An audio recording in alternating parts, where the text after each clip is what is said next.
Hi everyone. This week we're going to be looking at space.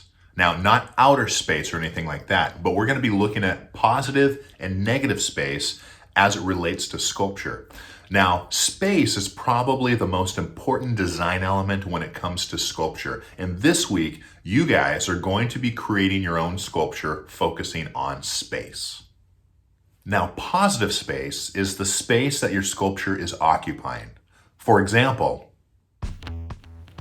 if you have a vase, the vase itself is the positive space, and everything around it is the negative space. Now in pottery, our main design element we focus on is form, which is how the positive space is shaped. But space should be about how the positive space interacts with the negative space. And a lot of pottery does a pretty bad job of that. So our task is to take a piece of pottery that you have made or that you just have around your house and enhance it by adding to it with other materials. Okay, time to create. I have my quarantine clothes on and I'm ready. Now, I just need to look for stuff that I can use. In the kitchen, I found wooden kebab sticks. That's a possibility. In the garage, I found a cardboard box. Cardboard can be cut out and used for a lot of stuff. Ping pong balls could be good. Colored popsicle sticks, that's a good find. Hot glue sticks, these could be used as a glue or kept in their tube form. Ribbon or fabric could be used for something as well.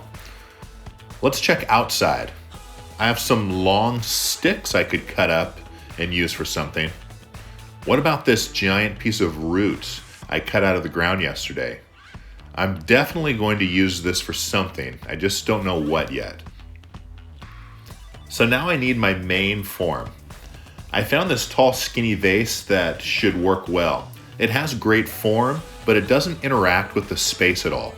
So I mapped out the shape on a piece of paper and measured the curvature of the form to help figure out what I could add and where to help the positive space interact with the negative space. Drawing it out is not necessary, I just wanted to do it. So, I decided to go with the popsicle sticks, mainly because I have a lot of them and it will allow me to use them in a variety of ways if I want. I'm going to be using hot glue for attaching the sticks.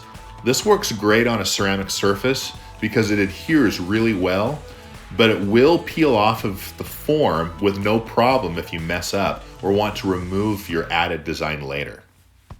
Now I can start attaching. Again, I'm trying to activate the space by having the positive space interact with the negative.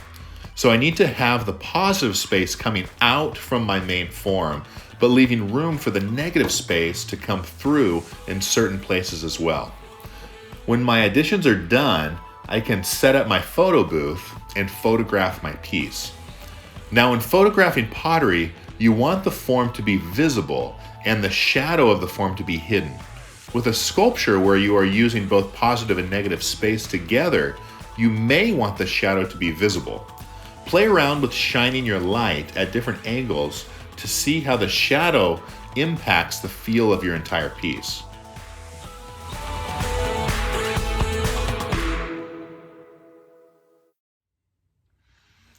Have fun, everyone. Be creative and see what you can do with all of your space.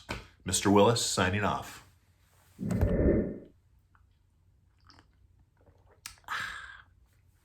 I made this mug in high school, by the way.